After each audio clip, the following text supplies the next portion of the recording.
நான் சொல்வதை நம்புங்கள். நீங்கள் தினமும் செய்கிற ஒரு 5 நிமிட செயல் உங்கள் முழு வாழ்க்கையையும் அடியோடு மாற்றும் சக்தி கொண்டது.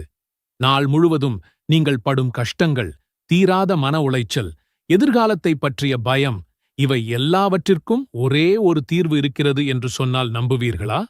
அந்த தீர்வுதான் இஷா தொழுகை.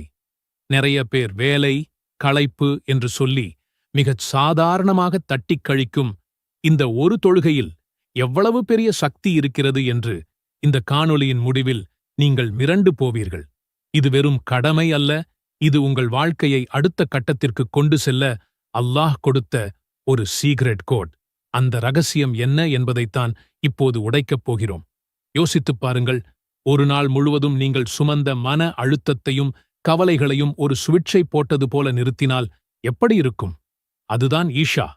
இது வெறும் ஒரு இறுதித் தொழுகை அல்ல, இது உங்கள் மனதிற்கான ஒரு ரீசெட் பட்டன். இதன் முதல் பலன் கற்பனை செய்ய முடியாத மன அமைதி. உங்கள் எல்லா பிரச்சனைகளையும் பாரங்களையும் அல்லாஹ்விடம் உங்கள் சஜ்தாவில் இறக்கி வைத்து, யா அல்லாஹ், இது என் சக்திக்கு மீறியது, நீயே பார்த்துக்கொள் என்று நீங்கள் சொல்லும் அந்த ஒரு நொடியில் கிடைக்கும் நிம்மதிக்கு விலை கிடையாது. ஆனால் நன்மைகள் இத்துடன் முடியவில்லை. இதன் ரிவார்ட்களைக் கேட்டால் நீங்கள் ஆச்சரியப்படுவீர்கள்.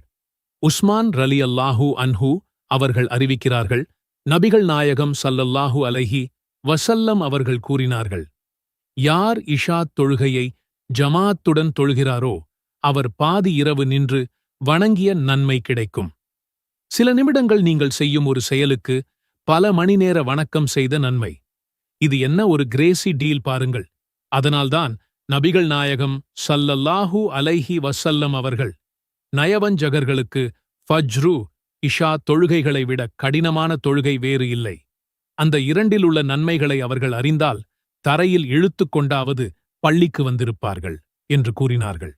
ஆக இந்த தொழுகையை விடாமல் தொழுவது உங்கள் ஈமானுக்கான ஒரு அல்டிமேட் டெஸ்ட்.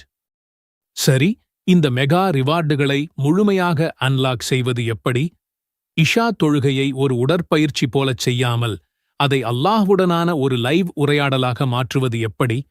இதற்கான ரகசியம், அதாவது 100% ஃபோகஸ், அல்லாஹ் குர்ஆனில் கூறுகிறான், நிச்சயமாக விசுவாசிகள் வெற்றி பெற்றுவிட்டனர்.